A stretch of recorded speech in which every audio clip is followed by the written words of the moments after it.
Young World.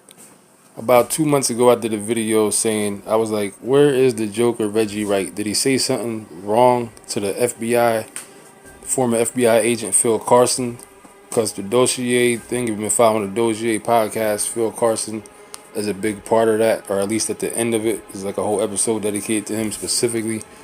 End up getting Reggie Wright on there. He ends up talking to him. You know, Reggie Wright is just bold as hell. He'll say any goddamn thing. He don't give a damn what he'll I would like he'll say anything. You know what I'm saying? He'll talk about any goddamn thing, whether he did it or not. He's just there to talk. So, and I made a video saying, because when I made the video, by the time I made the video, this was like 2-3 months after he talked to the Joker Phil Carson, and then he went MIA. Said he had COVID and all this and was out of whatever. So I was like, because I remember there was a few things on there I can't remember on the top of my head. You can watch that video, or you can go watch the video with Phil Carson and him. He definitely slipped up on two things, which I can't remember on the top of my head that he said, which I felt like that's what Phil Carson was there to get from him. Reggie Wright didn't realize some of the stuff he said was tying things together. It was like two things specifically. I can't think of what they was. Then the Joker went MIA, so I was like, yo, the Reggie Wright could slip up and now all of a sudden this new information comes out with Phil Carson. Now they talking about it's supposed to be the official story. You know what I'm saying? The same story that Gene Dill was saying before. Gene Dill said he saw the Billups dude. I forget his first name. His real name is something Billups, and then he turned into like a Amir Muhammad or whatever his name. Like he turned Muslim or whatever. But Gene Dill said when they was out there before they got into the car, him, Puffy, Little C's, Biggie, they was all out there, and the dude walked up to them looking at them, and Gene Dill said he had the piece on him, flashed it, backed him down. You know what I'm saying? Dude kept it moving.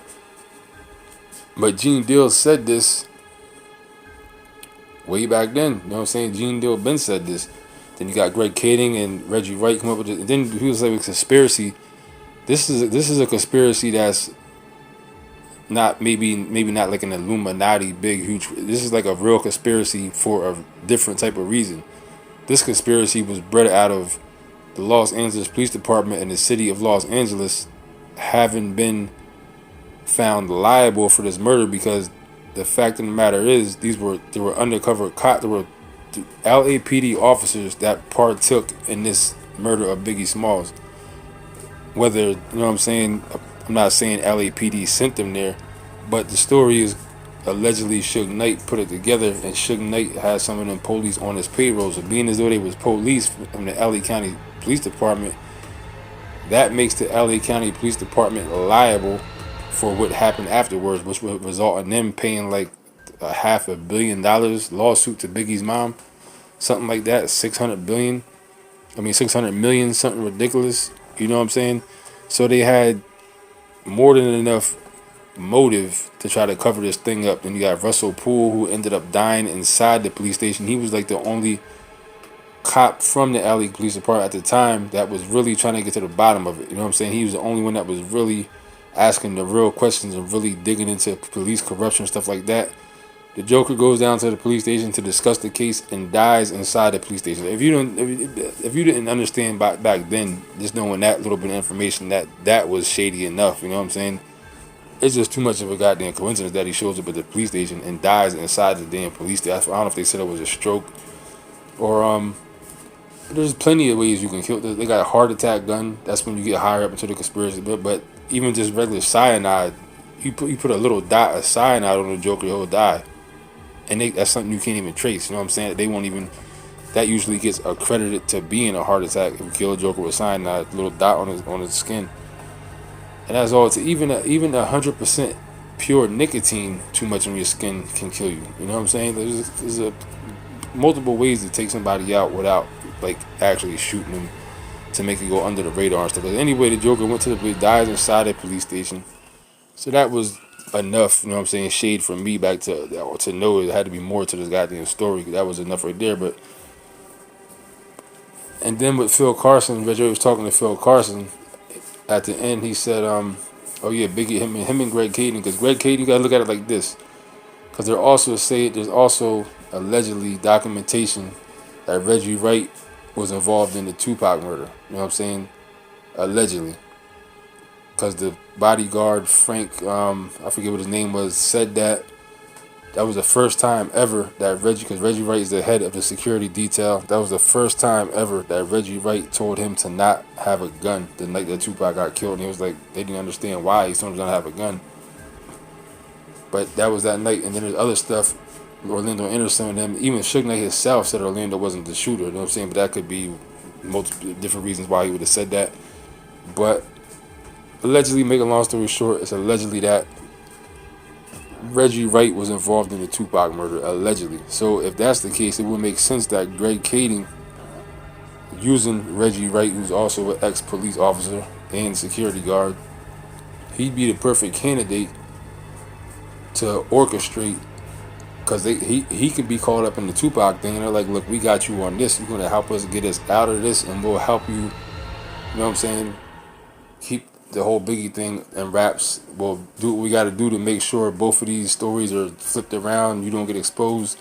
You help us. We help you. Scratch our back. We'll scratch your back. Basically, is what I'm saying. And Greg Kading already had complaints on his jacket. You know what I'm saying? From just lying on the under oath, lying in the courtroom on jokers and stuff. So he already has not been credible from back in the day. But he trots around like his word is gold. And everybody will be taking his word like it's official. But Greg Kading has been proven to have lied on witnesses and stuff like that, gave false testimony years ago. You know what I'm saying? So back to Reggie Wright with Phil Carson. It's ironic that after that, this was just in like December when Reggie Wright talked to Phil Carson. Then he allegedly has COVID for months. Now, then I looked on the Bomb First channel. The last video was put up the Joker that said Reggie Wright. He was, and they had to put a picture of the Joker up there looking terrible. The first time you seen him with a beard, a gray beard. Then he did an interview over the phone. I don't know if he was acting like he couldn't talk, but every other word he said, it was like a pause in it, like he was struggling that hard to talk. He pictured for him with a ventilator on. Just the whole 9 yards. You know what I'm saying? It reminded me how when Suge Knight showed up to court. Suge Knight showed up to court squinting like he was blind. You know what I'm saying? Like, these jokers are slick, man, slippery jokers, bro. It's like this is how you gotta be though. But I think Phil Carson, I think Reggie Wright. I don't know if I'm not saying that he gave information for this to happen now with this Biggie thing, or Phil Carson tripped him up and then went to him behind the scenes like, look, you're gonna tell us this, this, and this because we got you on this. You said this. This is something that can be proved. You know what I'm saying? And I think that's what I think that's what might have happened. You know, I'm not saying this for sure, but it's just ironic how all that happens. He talks to Phil Carson, goes MIA, claims to be on COVID, shows up with a picture of himself like he's on his deathbed, does an interview talking like he could barely get the words out of his mouth. Still MIA, and now this whole thing comes out with the, you know what I'm saying, information with the Biggie Small stuff. So it's just all real. I don't know if it's going to lead to charges now. Somebody actually getting charged. Is it going to lead to? I don't know what it's going to lead to. A lawsuit, civil suit, something. I don't know, man. But it's just real crazy how this stuff has been going on for so many years. So many years. You know what I'm saying? And it's still not really completely done. Completely closure to it yet. You know what I mean? So that's about it, man. But I think Reggie Wright is under pressure. You know what I'm saying? The Joker grew out a great beard and everything at this point.